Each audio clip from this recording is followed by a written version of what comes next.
Hey, Joe.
And, okay, good. Now it looks like I can be heard. I hope everybody can hear me. Yeah, go ahead and kick that out. So before we just lock it. There we go. Thank you. Okay. Today we're going to take a look at, we're going to probably wrap up the section on the cells. We're going to talk about, finish up in the cell cycle and start taking a look at one of the big things a cell does, and that is the use of DNA to make proteins. Because that's what DNA is. DNA is really just a giant cookbook on how to make a person. So, and I'm trying to take advantage of the whiteboard. That's why I moved the other camera over there. So we'll see how much I can get people confused on that one as I try to go back and forth. The other thing is, if you are looking for your classes for summer and fall classes haven't been loaded yet, but the summer classes can be viewed. You can't register for them yet, but you can go into eLearn and look at classes coming up. And there is an AP2 May term class, my AP2 May term class, which will be hybrid. It'll be just like this. You'll have the option of either attending in person or attending online it's a 13-day class. It actually takes a little longer than 13 days because there's a Memorial Day holiday comes in there too. So it's a little more than 13 days, but we cover a chapter a day.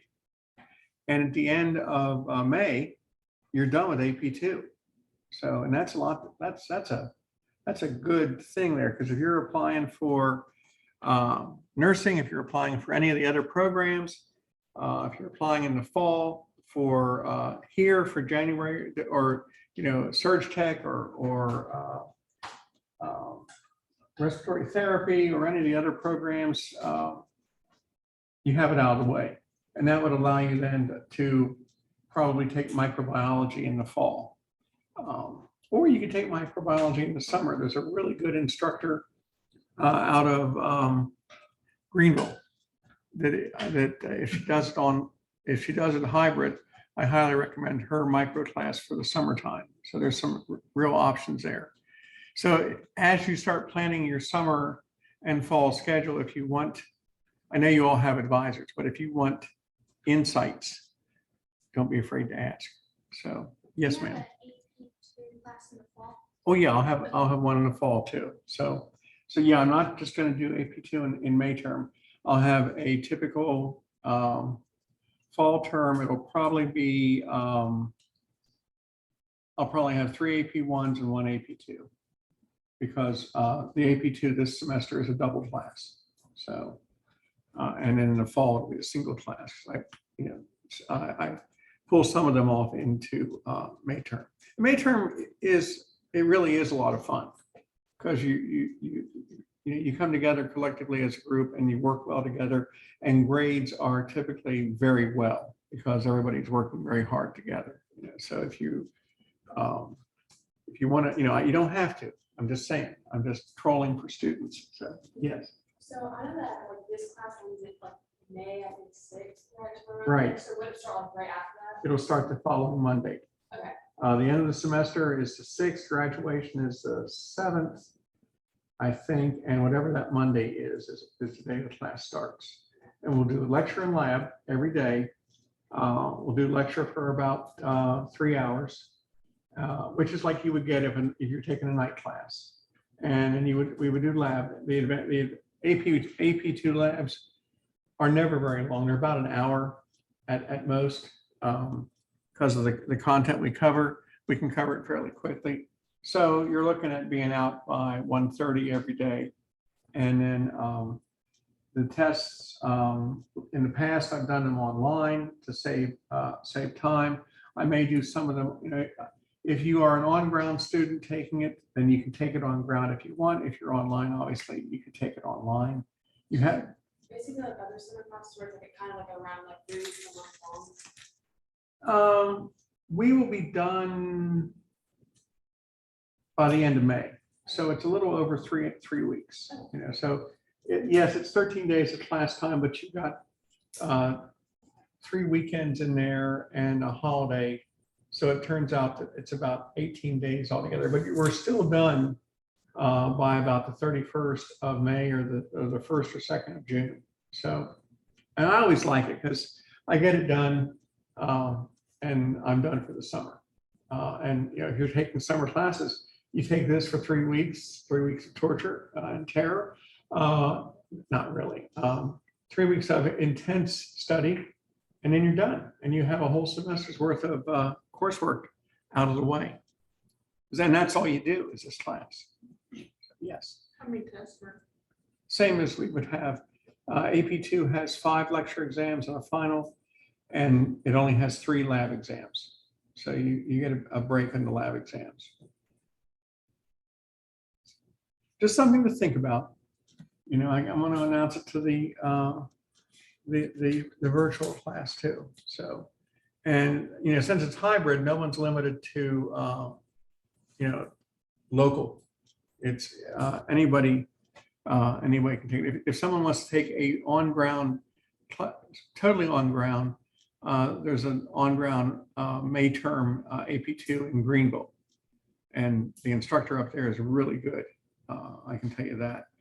But he's going to do his totally on the ground, you know, and I'm going to do mine hybrid. So hopefully we won't compete against each other too much. So, okay. Anybody have any questions on any of that or anything in general about the class? Okay, well then let me go ahead and get into chapter 3 here.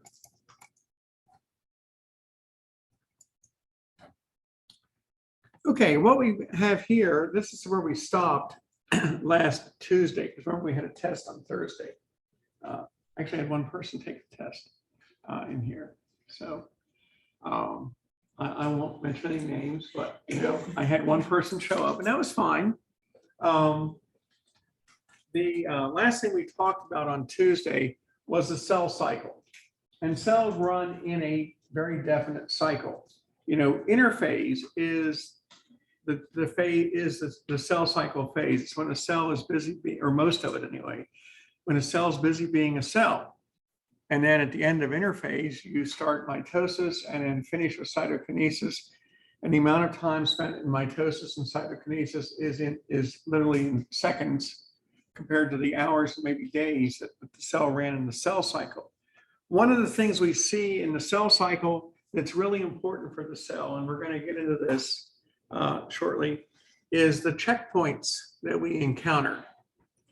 Because when we have to make two daughter cells, so that's the whole, you know, the whole purpose of mitosis is to give you 2 daughter cells that are identical to the parent cell. The DNA is replicated through semi-conservative replication, so that the DNA, half the DNA in each daughter cell came from the parent, the other half is a new set. But we got to make sure the DNA is perfect. You know, each DNA strand is about 6 feet long, made up of billions of nucleotides, and they all have to work perfectly. You know, they can't have any errors. So the first thing we would do is we would check before we even start copying the DNA, because we have to have a copy of the DNA before mitosis can occur. And that's why I suspect that the S stage, the G2 and the G2 phase are very short, because the cell can't function well with a second set of DNA. So we have a checkpoint here at the end of the first growth phase. And we check to see if the DNA is damaged in any way, shape, or form. And there's a variety of things that can damage the DNA. And if it is damaged, we have a couple of options. We can fix it, or we can destroy the cell, or we can put the cell in essentially what we call senescence, suspended animation, where it's never going to go any further. If the DNA is fixable, then we go on and get ready for mitosis. We make a copy of it, and after we fix the damage, and we go on, and we're happy. We have 2 daughter cells that are identical, and they're identical to the parent cell. If we can't fix it, the cell initiates self-destruction, and we're done. Whatever the damage was too great to repair, and we don't have to worry about it. We destroy the DNA, we break apart the nucleotides, And we probably recycle them because just because they were in the wrong order in the cell doesn't mean the individual nucleotides can't be used again to build a correct DNA. So what's going to affect the DNA that you would have to have self-destruction or senescence? Well, radiation is always a good one to damage our DNA. Ultraviolet radiation is very common. That's sunlight. We're exposed to it all the time. Excessive amounts of ultraviolet radiation will damage the DNA in the nucleus of the living skin cells, not the ones in the epidermis, but the living cells that are at the bottom of the epidermis and in the dermis. Those are where the cells are still alive.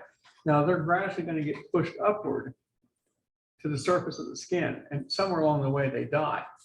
And we use them as a barrier to protect us from pathogens and all sorts of stuff like that. So at the point that they're still alive, ultraviolet radiation from the sun can damage the DNA, can alter the complementary pairing of the bases, you know, the adenine, thymine, and guanine, the cytosine. They can alter that, and suddenly you've got an adenine pairing to a guanine, or a cytosine pairing to a thymine, which it's not supposed to do. You know, and you know, simply because the ultraviolet radiation is going to break bonds and build new bonds. Other types of radiation, ionizing radiation, like you would have with X-rays. Too much exposure to ionizing radiation can damage our DNA, can alter the sequence of the bases in here. So, you know, whether you have a patient that works at Oak Ridge, whether you have a patient that uses X-ray equipment for industrial applications, whether they're working with isotopes, there's always the potential of being exposed to this, what we call it ionizing, you know, the gamma rays, the alpha particles, the beta particles. Smoking can damage our DNA. Smoking, not the nicotines, but all the other chemicals that come with the nicotine will alter the sequence of the bases. And it can produce a mutation in a cell that triggers uncontrolled cell growth. And that's what cancer is. Cancer is nothing but uncontrolled cell growth. You know, it just grows on top of itself. It sucks up all the nutrients of the organism and eventually kills the organism by weakening it to the point it can't survive a simple, as they said, the common cold. Various types of smoke or vapors are going to contain chemicals that may interfere and disrupt the DNA pattern to where the checks and balances that would keep a cell from growing too rapidly are knocked out. Different types of pollutants, air pollution, water pollution, stuff in our drinking water that shouldn't be there, stuff in our well water that shouldn't be there, things in our air. You know, if you live downstream from an industrial plant, like on the other side of the mountain over in North Carolina, there's always some, you know, there's always a concern. I think it's a big paper plant over in North Carolina that dumps into a branch of the Little Pigeon, even on the other side of the mountain. Does that affect us? Maybe, maybe not. Are they discharging pollutants that are dangerous? They're not supposed to, but you know, mistakes happen. Yeah. Air pollution. What about you know, sulfur dioxide and carbon dioxide? What kind of effect are they going to have? Chemicals that we're exposed to. Industrial chemicals. You have a patient that works in a factory that they're making paper, or they're making paints, or they're making tires, and those chemicals involved in that process can alter the DNA. Viruses. Human papillomavirus, HPV, is one of the is the primary cause of cervical cancer.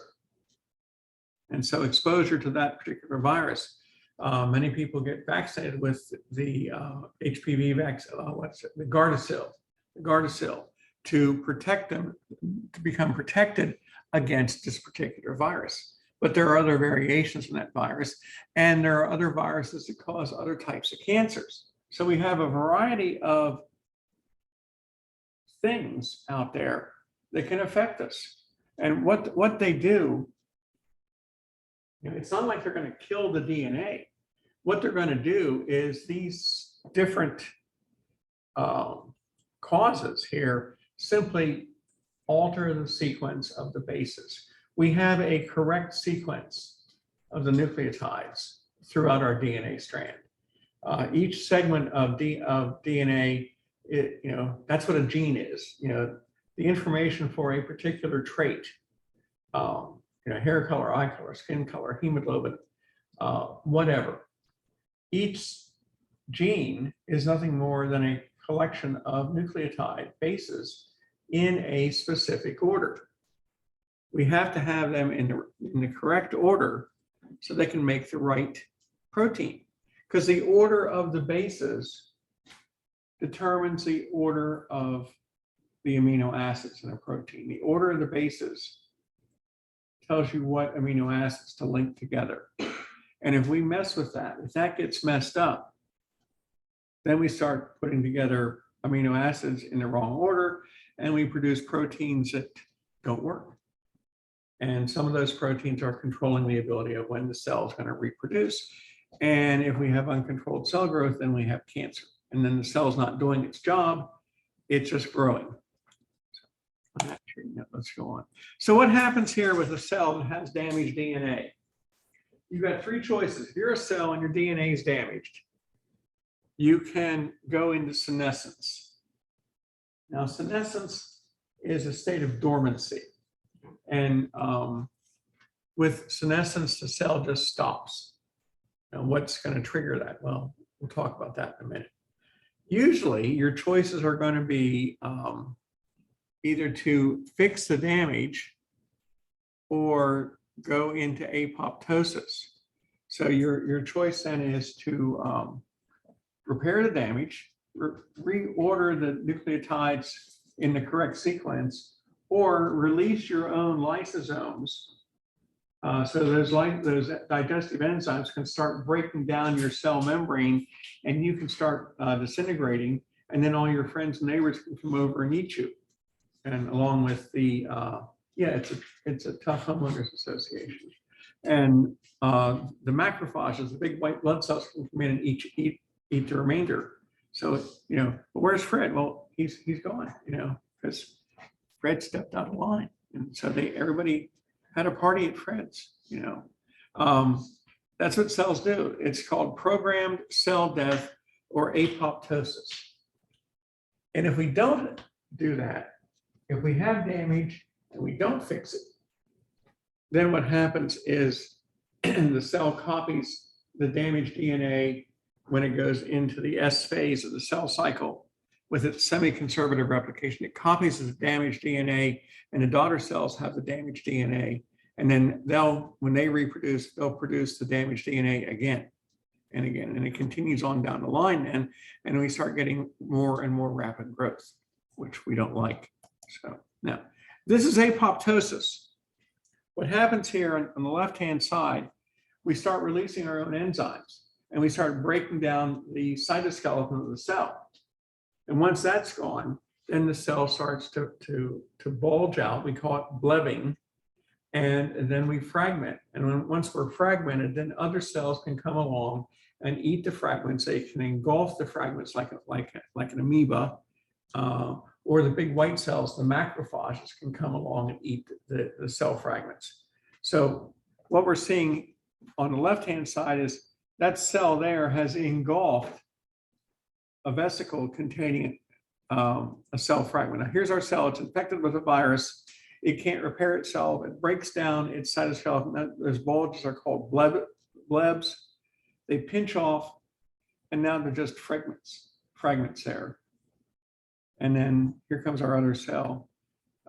There's our macrophage, our big white cell coming along. and it will engulf the fragment and destroy it. And the adjacent cells will do the same thing. So it isn't just the macrophages, it's the other cells in the area will try to engulf the fragments too. And this video over here on the right-hand side is sort of what's happening. As you can see, there's our cells starting to bleb and breaking apart. Even the movement of the cell, you can tell that something's going on there. And once the blebbing starts, it can't go back. So, and we end up getting rid of it. But there is also another mechanism that all of our cells use. It's called tumor suppressor genes. Tumor suppressor genes are there to prevent cancers from growing. They are embedded in our DNA, and their role is to stop the cell cycle if there's something wrong with the DNA, initiate repairs, or trigger apoptosis. So these genes, these tumor suppressor genes, are going to stop any mutations from occurring, from being copied. However, these tumor suppressor genes are also vulnerable to mutations. And so if you have tumor suppressor genes, which we all do, embedded in our DNA, and a particular gene fails, then you are no longer as protected as you were for various types of cancer. And so you are at a greater risk of developing that type of cancer. What that means is that you may have a type of tumor suppressor gene that protects against a half a dozen different cancers. Now, if that gene fails in the segment that protects you against colon cancer, then you may have a greater risk for colon cancer. It didn't fail in the other areas of bladder cancer or breast cancer, or if you're a male, prostate cancer or something like that. It only failed in the area of colon cancer. So now you may be at greater risk for colon cancer. So the most common type of these tumor suppressor genes are called the P53s. The P53 gene is responsible for protecting us against about 60% of the various cancers that can afflict us. And it will stop the cell cycle in its tracks at the beginning of the S stage if it detects damage to the DNA. And it doesn't matter what part of the DNA is damaged. If it's an area that the tumor suppressor gene P53 is responsible for, like bladder or breast or skin or prostate or colon, for example, if it's in one of those areas that is affected, like the information on how to be a bladder cell, if that area has become damaged, then the P53 gene will repair it or initiate destruction of that segment of DNA. So that, and not every segment's going to be damaged. Not every segment of the DNA is going to be damaged. We have multiple locations for our genes. We don't have one location for one gene. You have it's like the gene for hair color. There's not just one spot for that gene. There's not one spot for hemoglobin or your blood type or bladder cells or skin cells or liver cells. There are many, many duplicate locations throughout our DNA. So we don't, even if one area is damaged and we have to cut that section out, it's not like we're going to be suffering. So we have plenty more to take care of it. However, if all the segments get affected, then we start getting a problem. So what does P53 do? It can trigger repairs. It will always stop the cell cycle at the S stage. It will trigger repairs to the DNA before semi-conservative replication starts. It will hold the cell at that G1/S stage before we go into the synthesis stage where we copy the DNA. It can hold us there until we fix the problem. And if we can't fix the problem, then it will trigger apoptosis. Depending on the age of the cell line, it will trigger senescence, suspended animation, if the telomeres are very short. Now, what's a telomere? Well, let's see if I can get this to work now. Hang on a second. Okay. Let's go to other video. Now, if this works, this is a DNA strand here and here. Each DNA strand has a cap on the end of it.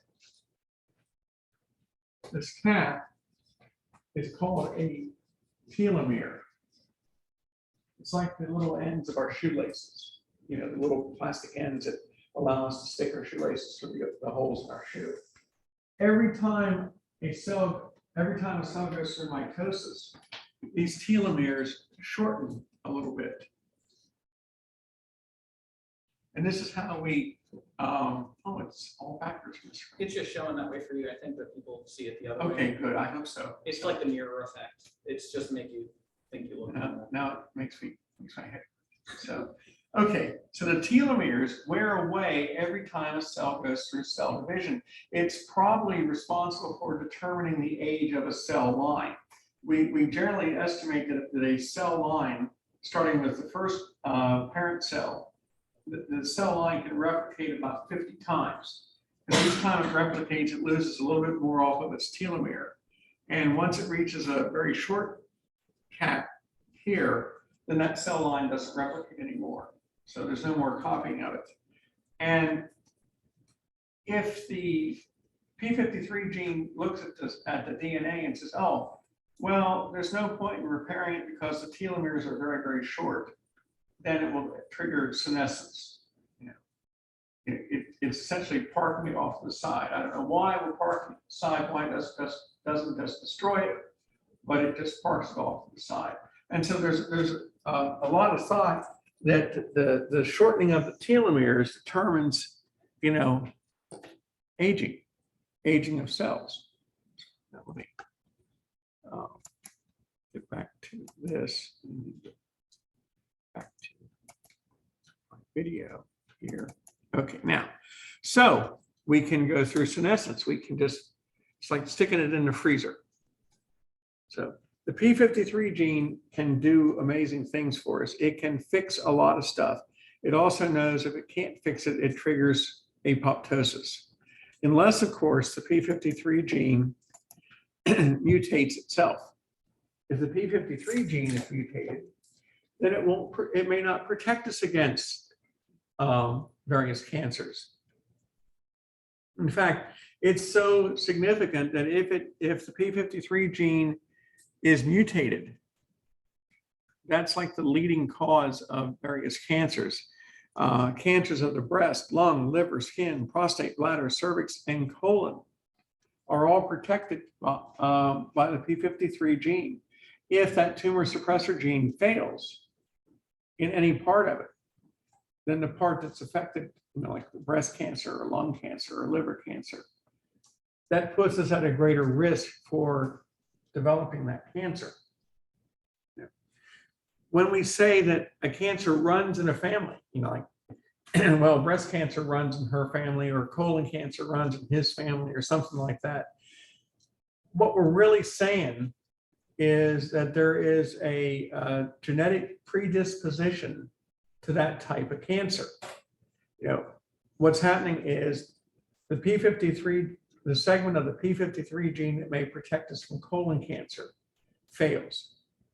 And it no longer protects us against that type of cancer. Does it mean you're going to get colon cancer if your P53 gene fails for colon cancer? No, it means you're probably at a greater risk, but it doesn't mean you're going to get it. If it fails for breast cancer, does it mean you're going to get breast cancer?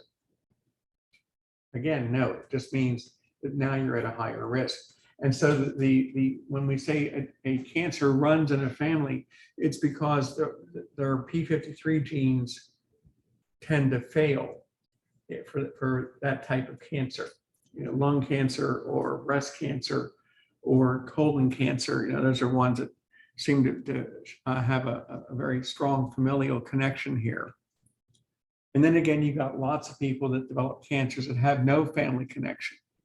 You know, in breast cancer, I think it's 70% of all breast cancers have no family history of breast cancer in the patient at all. So it's you know, it totally out of the blue where it came from. You know, same with colon cancer. I don't know the numbers about colon cancer, but again, just because there's no family history doesn't mean that you can't develop a cancer. So anyway, breast cancer is also interconnected to a tumor suppressor gene called P27. P27 will also block entry into the synthesis phase if there's damage to the DNA. And whether or not your patient is going to have a good prognosis is based on levels of P27 genes. So again, how well does the P27 gene protect you? How well does the P53 gene protect you? Things happen. So our DNA, a little simple flow chart here. The cell is damaged. Perhaps you've known somebody who's been exposed to a lot of ultraviolet radiation. They had a bad sunburn. You know, many of us have had sunburns. Many of us know people that have had sunburns.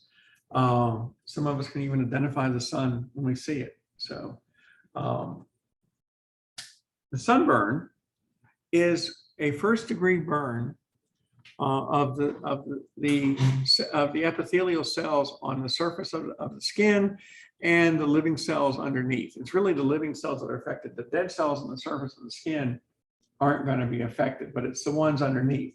Now, those living cells are exposed to high levels of ultraviolet radiation. You know, you've seen it, people, oh, I never burn. You know, I don't need any lotion or sunscreen. I never burn. And then the next day they're dying because they look, you know, like they look like a lobster in many cases. And it doesn't matter pigmentation. You can still have a severe burn because that ultraviolet radiation is going to get through the melanin layers anyway, and burn the living cells. It's the DNA that's going to get damaged. Now, a person has a severe sunburn. What usually happens 2 or 3 days after the sunburn? They peel, exactly. Those are skin cells that have died. They have committed apoptosis and are being pushed, the living cells are being pushed to the surface, and we have all these cells coming off at once. We don't see cells normally coming off.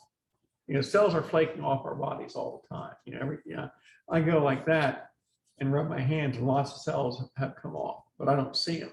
But if you have a patient that has a bad burn, a bad sunburn, then they're going to see peeling of the skin because thousands, maybe millions of living cells have initiated apoptosis because their DNA was damaged. So the next time someone has a sunburn, you can say to them, well, you have a very active P53 gene. You know, they're going to feel so much better. So anyway, but that's an example of how it works. It protects us like that. The damage was too great. The ultraviolet radiation was too significant. And so the P53 gene either, you know, fixes the damage or initiates apoptosis, maybe even some senescence. And we don't know which one of those cells that were exposed to ultraviolet radiation are still fixable because they're not going to shed. They're not going to come off, at least not for a couple more days. They're going to survive for a little while longer because they weren't damaged where they couldn't be fixed.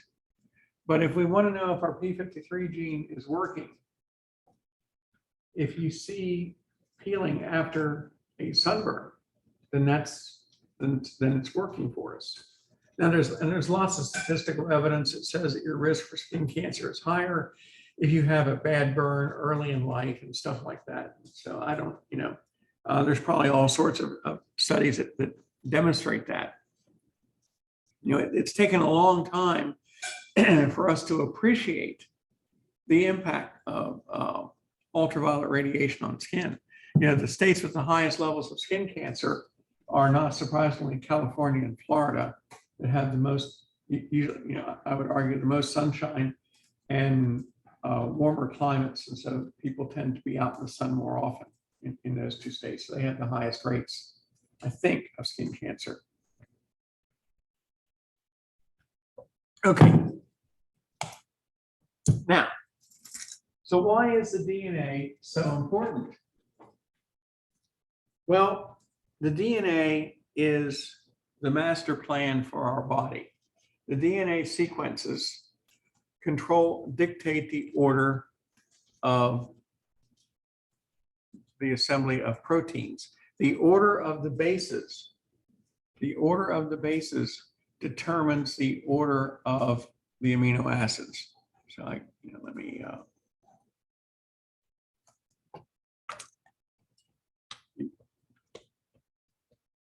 order of the bases in DNA equals the order of the amino acids in a protein. The order of the bases, will dictate. The order of the bases will dictate the order of the amino acids. So we don't want to get those bases disordered or did I erase it too fast? I'm sorry. So, we don't want the order to be altered. We have a sequence of, like adenine and thymine and adenine and guanine and cytosine and guanine and adenine. And so whatever order that is, the order of those bases represents how we're going to lay down the amino acids into a protein, because a protein is nothing more than an amino acid linked to another amino acid, linked to another amino acid, linked to another amino acid in a specific order. Now, there's only 20 amino acids. And so the order is very, very important. We have to lay down the order correctly. For example, hemoglobin, the protein that carries oxygen for us in our blood, a pretty important protein, is only 360 amino acids long. The number 6 amino acid in hemoglobin, and this is the start of hemoglobin right here. So, out to 360. At the number 6 amino acid, this is number 6, is normally an amino acid called glutamic acid. Sometimes we substitute glutamic acid in and put in an amino acid called valine, the number 6 spot. And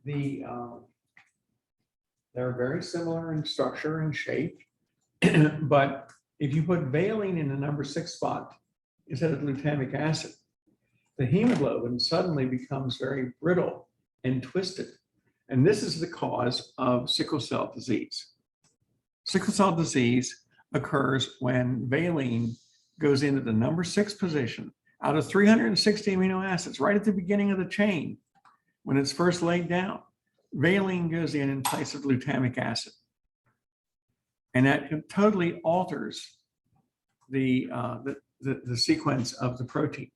Instead of being a robust, large molecule carrying lots of oxygen, we now have this twisted, brittle molecule that reduces its ability to carry oxygen by about 80% and causes our red blood cells to assume this crescent shape, because instead of being squishy hemoglobin, it's brittle hemoglobin. And the red cells become pointy and have sharp edges.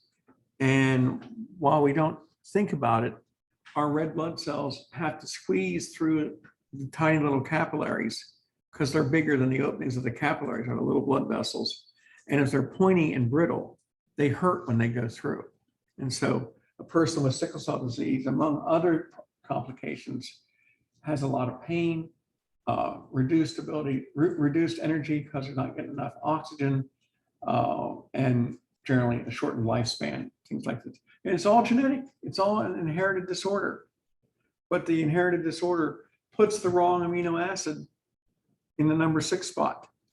One little mistake like that, you would think doesn't, well, it's only one amino acid out of 360, but it is so important where it belongs. So the sequence of these amino acids is very, very important.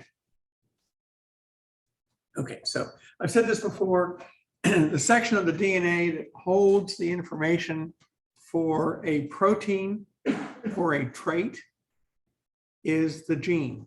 The gene is nothing more than the physical location of the information on the DNA strand. That's all it is. And so the information on hemoglobin, the information on hair color, eye color, skin color, numerous enzymes, antibodies, contractile proteins in our muscle cells that allow our muscles to have the ability to contract. All of that information is contained in our DNA. How to be a liver cell, a skin cell, a small intestine cell, a large intestine cell. All that information is in our DNA on how the proteins are going to make those structures work. And so it's all there. That's all a gene is. All a gene is just the physical location that codes for information. Now, if you are a gene, you are just a segment of the DNA strand. And let me see if I can get this to work again.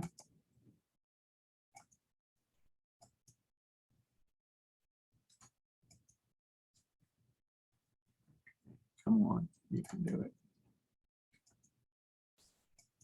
There we go. Okay. So our DNA strand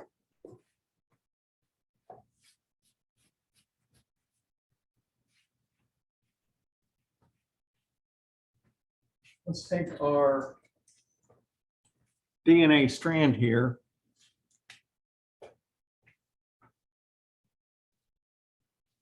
Remember, it's a double helix, it's double DNA strand. And so you have a sequence of bases along here. Adenine and thymine and cytosine and guanine and cytosine and so on. And over here on the other side is the complement to it. So thymine, adenine, guanine, cytosine, and guanine, and so on. On one side of this strand is a gene for something. And this will be our gene right here. Here's another gene over here, represents a different trait. So that's a gene. Now within our gene, not everything in there is useful for us. We have sections of the gene called exons. Here's a gene right here. I'll get it too far. Here's a gene.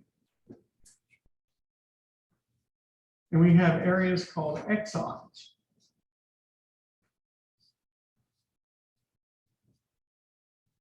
We have areas called introns. The exons are the coding areas that we use. That's where the information is that we want to copy. The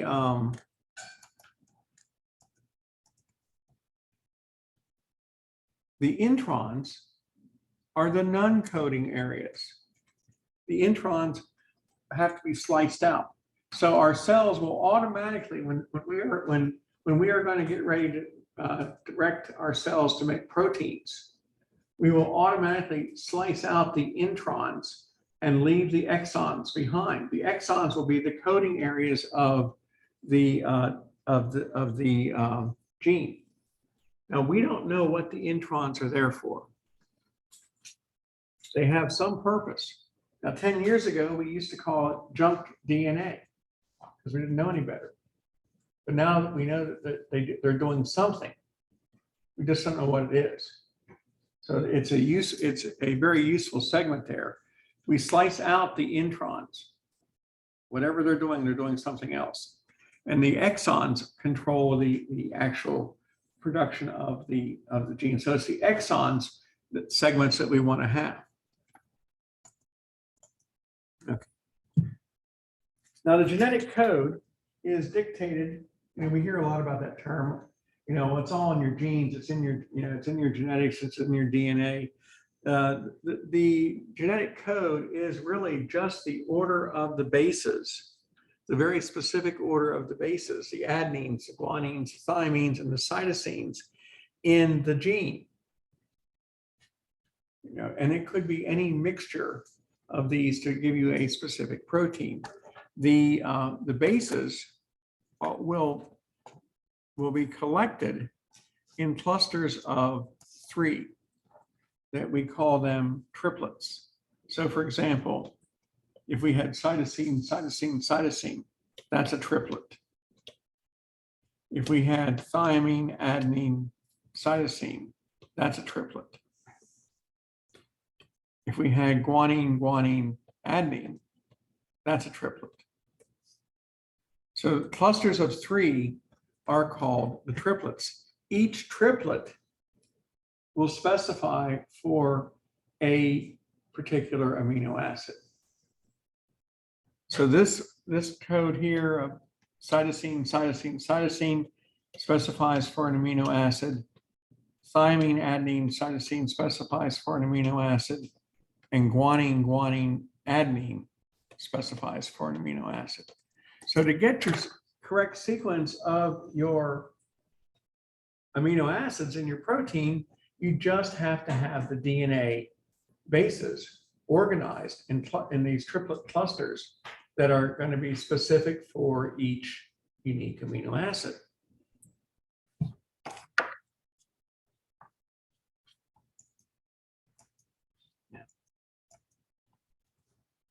And let's hope this works today. And RNA are Okay, let me. nucleic acids. DNA and RNA are nucleic acids, polymers made of subunits called nucleotides. One difference between DNA and RNA is the type of sugar their nucleotides contain. DNA contains the sugar deoxyribose, while RNA contains the sugar ribose. Ribose has 1 more oxygen atom than deoxyribose. DNA and RNA are each composed of 4 different nucleotides, which differ in their nitrogenous bases. 3 of the 4 bases are the same in DNA and RNA: adenine, guanine, and cytosine. The 4th base in DNA is thymine. In RNA, it is uracil. The nitrogenous bases guanine and adenine each have 2 linked rings of atoms. They are called purines. Cytosine, thymine, and uracil each have a single ring, and these 3 bases are called pyrimidines. For convenience, the carbon atoms in a nucleotide sugars are numbered, beginning with the carbon atom bonded to the nitrogenous base, moving around the ring, and up to the carbon that is bonded to the phosphate group. The 1' carbon is bonded to the nitrogenous base, the 3' carbon to the next nucleotide, and the 5' carbon to the phosphate group. DNA and RNA are polynucleotides, long chains of nucleotides. Polynucleotides are always assembled in the 5' to 3' direction. A covalent bond forms between the carbon at the 3' position of a nucleotide and the phosphate group at the 5' position of the next nucleotide. RNA usually consists of a single polynucleotide chain. DNA, on the other hand, consists of 2 polynucleotide chains. The 2 DNA chains, or strands, are oriented in opposite directions and held together by hydrogen bonds between the nitrogenous bases on opposite strands. Because of their sizes, shapes, and arrangement of polar groups, the DNA bases form complementary pairs. Adenine pairs with thymine, and cytosine pairs with guanine. The 2 polynucleotides in DNA wind around each other to form the familiar double helix. The bases can be in any order, like the letters of the alphabet. However, the base sequence is significant. Sequences of bases called genes encode the instructions for the structure and function of an organism. Okay, no one's ever going to come up to you and ask you, is that on the 3' or the 5' prime end of the DNA structure? However, what we do need to remember is that that the DNA strand is a complementary strand of bases, adenines to thymines, guanines to cytosines, and the sequence of these bases is a little more than just significance. It's very, very important. The sequence dictates what the proteins are going to be. And so if we're looking at a triplet, a triplet segment, for example, and we looked at this illustration here, this would be a triplet. This would be a triplet. This would be a triplet over here. This would be a triplet over here. Because the DNA strand, either side of the DNA can be the gene. The information contained in there can be on one side of the strand or the other. One side is going to have the information for hair color. The other side might have blood type. It doesn't matter.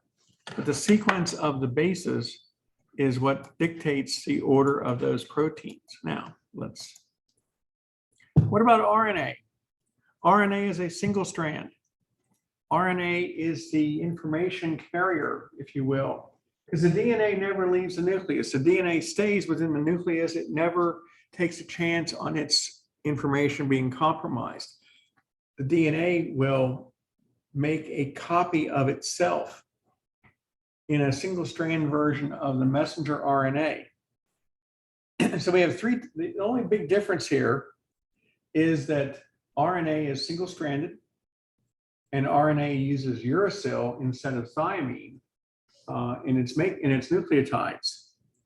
Now we have the different type of sugar, but nobody ever cares about the different type of sugar. Three types of RNA. Messenger RNA.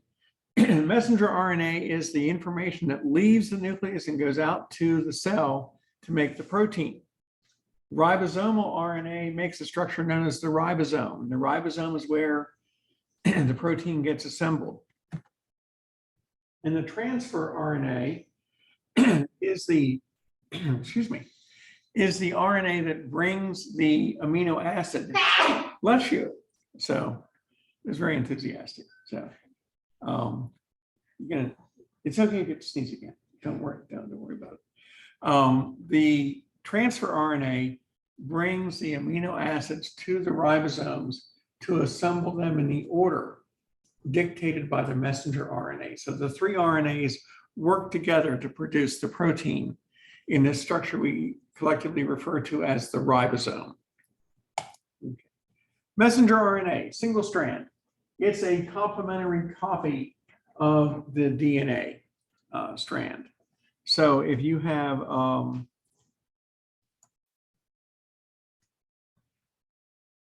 hopefully this will work, and my marker.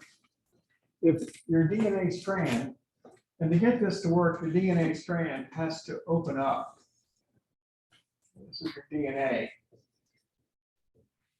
strand, and it has opened up like this, and down here it's closed again. And you're going to make messenger RNA. Messenger RNA is a complementary copy to the DNA. So for example, if this is adenine in the DNA and thymine and guanine and cytosine and another adenine, here, your messenger RNA strand is going to be uracil, adenine, cytosine, guanine, uracil. This is mRNA. It is the complement to the DNA strand. It's going to be the complement to the DNA strand. So this is how our messenger RNA is nothing. That's all the messenger RNA is. It is a single strand that is the complement to the DNA. So if the DNA has adenine, then you're going to have uracil in the messenger RNA. If the DNA has thymine, you're going to have adenine in your RNA. So you're going to be complementary, just like the other side of the strand. The other side of the DNA strand is the complement to this adenine, thymine, guanine, cytosine, adenine on this side of the DNA. Down here on the other side, the complement to the top strand is going to be thymine, adenine, cytosine, guanine, and thymine. And it's, you know, it's almost identical to the messenger RNA, except we've got uracil in place of thymine. Now the ribosomal RNA, the ribosomes look like big hamburger buns. They have a large subunit and a small subunit. They really is shaped like a big hamburger bun. And they come together out in the cytoplasm in the rough endoplasmic reticulum. That's where the ribosomes form. And they're made out of ribosomal RNA. Now, all three types of RNA are made in the nucleolus of the nucleus itself. So what does the ribosomal RNA do? Well, it forms this ribosome, and the messenger RNA will go to the ribosome, and the ribosome will essentially form around it. And then the transfer RNA will come in with an amino acid attached to it and bring that amino acid down to the messenger RNA and assemble it in the order dictated by the messenger RNA. So simple as that, right? 2 steps, transcription and translation. Transcription is where we copy the DNA onto the RNA. We're only going to copy one strand of the DNA. The DNA has to open up, and we make a copy of one of the strands. Whatever strand that has the gene on it, we're going to make a copy of. And that's called transcription. It's simply copying the information.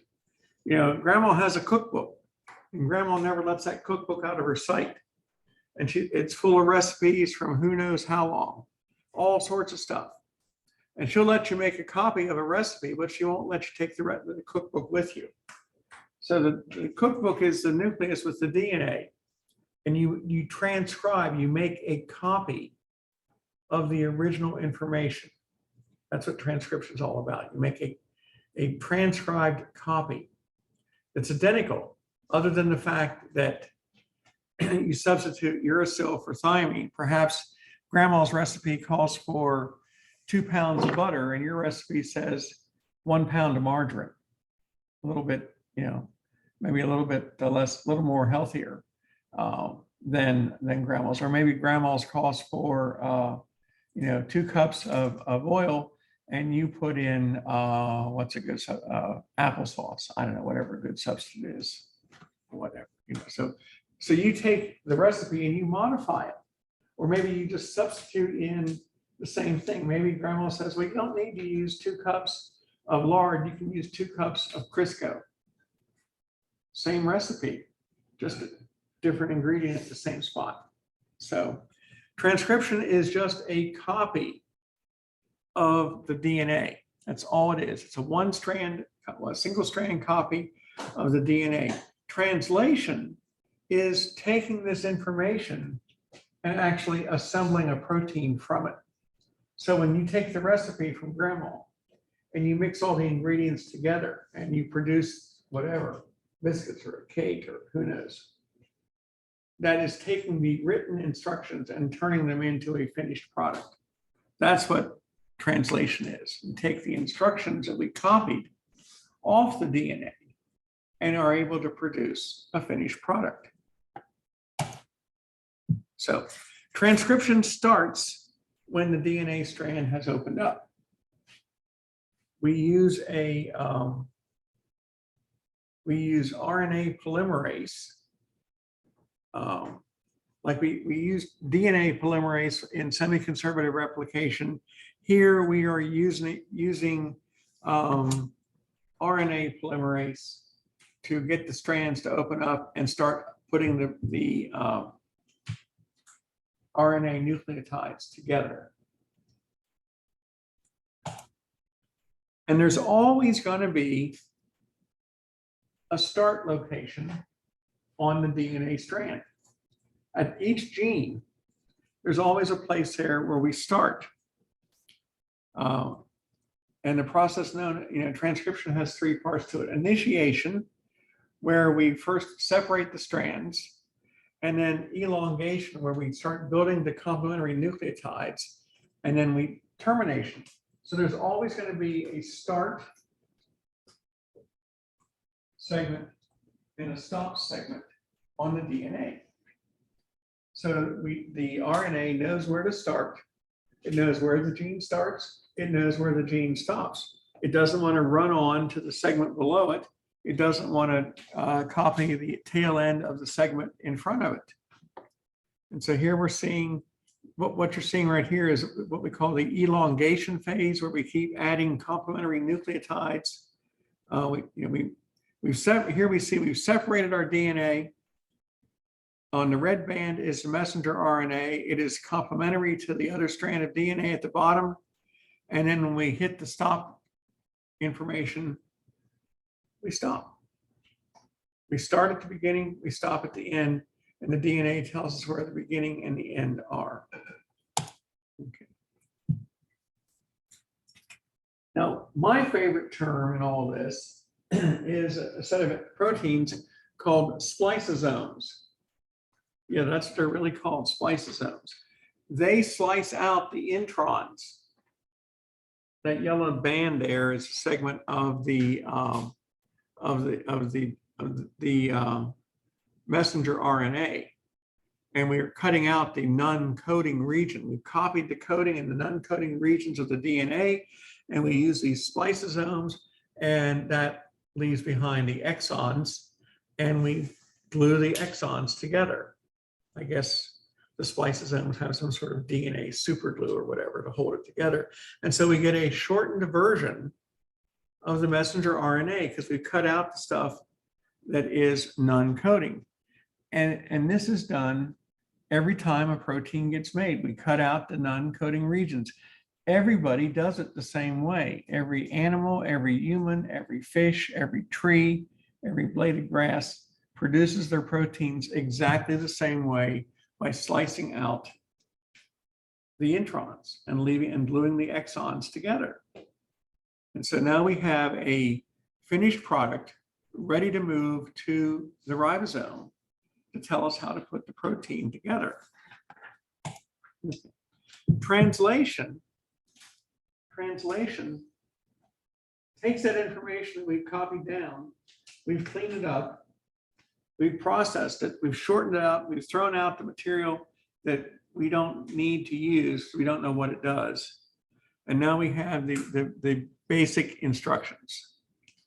And so we take the messenger RNA and we're going to follow the instructions on the messenger RNA to assemble a protein using the order of the bases in the messenger RNA to dictate which amino acid, how the amino acids are going to line up. So the genetic code, term we hear thrown about a lot. The triplet code in the DNA of the cluster of 3 bases at a time, the triplet code has a complementary counterpart in the messenger RNA called a codon. This is the codon. So if we have DNA and we have cytosine, cytosine, cytosine as our triplet, the complementary codon in the RNA would be guanine, guanine, guanine. So we call it the codon here. So guanine is complementary to cytosine. Cytosine is complementary to guanine. So the codon is the complement to a particular triplet. Now there are 64 different codons. 3 of those are stop codons. We don't replicate, we don't use those for anything but telling us when to stop the sequence of making a protein. So there are really only 61 different codons that you have to memorize. No, not really. So I say stuff like that to see who listens. I would never make anybody memorize all the codons. How did we get 64? Well, there are 4 possible bases: adenine, guanine, cytosine, and uracil. And they come together in clusters of 3. And apparently if you take 4 to the 3rd power, it comes out to be 64. Take my word for it. I can't guarantee that. Take my word for it. So, however, the good news is there's only 20 amino acids. So that means we have a lot of redundancy here. It means we have a lot of combinations that code for the same amino acid. And if we have redundancy, then if we made a mistake in transcribing the information off the DNA, it might not matter. Because maybe you transcribed the wrong set of 3 bases, but what you copied still gives you the same amino acid. What I mean here, this is the sequence. Now, before you look at it and say it's very, very confusing, and it can be the first time you look at it. But if you'll notice on the left-hand side, it says first letter. Across the top, it says second letter. And down the side, you have, on the right-hand side, it has the 3rd letter. So if you want to know what amino acid a codon will specify, let me show you, bring this, come on, there we go. Now, okay, so we have, let's say that we've got, how about uracil, guanine, adenine, no, not that one. How about uracil, guanine, guanine? That's a good one. Uracil, guanine, guanine. So the first letter is U. So you come over here to this side and you say, okay, the U tells you it's in this first row here. The G tells you it's in this last column here. So U here, G here. Now the 3rd letter is G.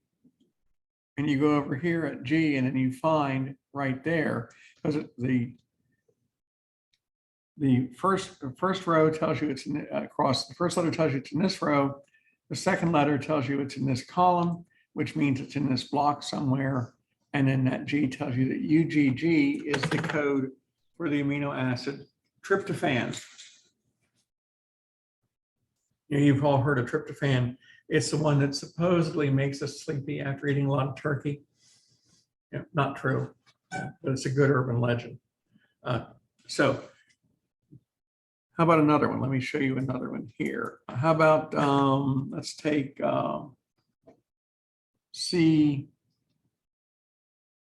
A, G. Okay.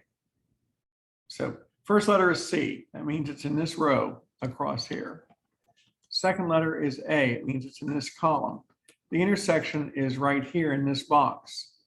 The 3rd letter is G. And we go across here into this box, and CAG codes for glutamine, as well as CAA. So we have 2 different amino acids, and we have 2 different codons for the same amino acid, glutamine. Or if I want to do, how about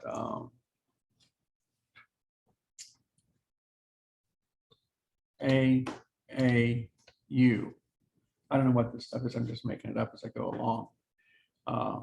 A, this row, this column, put you in here, and U comes across, and we've got asparagine, AAU, as our amino acid. And you'll notice that a number of these codons are going to code for the same. A number of codons will code for the same amino acid. For example, histidine is coded by, there's histidine that has these 2, glutamine has these 2, Asparagine has these two, but now we've got alanine has 4, proline has 4, serine has 4, threonine has 4, valine has 4, arginine has 6 here and here. Glycine has 4. Glutamic acid only has 2. Leucine has 6. So 6 and 4 and 4 and 4 and only 2 and only 2 and only 2. So because we only have 20 amino acids, we have this built-in redundancy. So what if we make a mistake in transcribing onto the messenger RNA for some of these amino acids? It doesn't matter, because whether you copy GGU or GGC or GGA or GGG, maybe you were trying to copy guanine under glycine, and you ended up copying guanine uracil, it won't matter. It's the same amino acid. So we have a lot of redundancy here, so that even if a mistake is made, it's not a real mistake, as opposed to, you know, like guanine, you were trying to copy glycine and you ended up copying, you know, glutamic acid, for example. So now let's, so this tells us what all 64 bases are. It tells us which amino acids are coded on by which codon. It also gives us the 3 stop codons, UAA, UAG, and UGA. Everybody remembers UGA because it's UGA. You know, like if you watch Georgia football or whatever, UGA's their dog. It's their imitation of their poor imitation of Smokey. We also have a start codon called for methionine, and it's AUG. Every protein sequence will always start with AUG. So, okay. Yeah.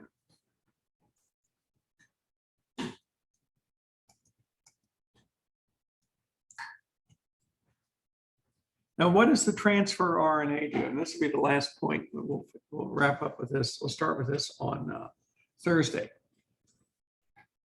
Transfer RNA is a funny looking little structure. It's made up of nucleotides. It's made up of a long strand of nucleotide bases with this little squiggly shape here. It's been drawn as a fish hook. It's been drawn as a candy cane. It's been drawn as anything. The latest iteration is looking like a bit of a guitar shape here, but it's made up of nucleotides assembled. At the bottom of the curve, we have a codon that is complementary to the messenger RNA. We call that the anti-codon. The anti-codon is the complement to the messenger RNA. So whatever the messenger RNA is, this is the transfer RNA will have its complement at the bottom of that curve. That's called the anti-codon. And the anti-codon, the transfer RNA will actually physically come down to the ribosome and land on the codon on the messenger RNA. And that's where I'll leave it. So, okay, let me get out of here.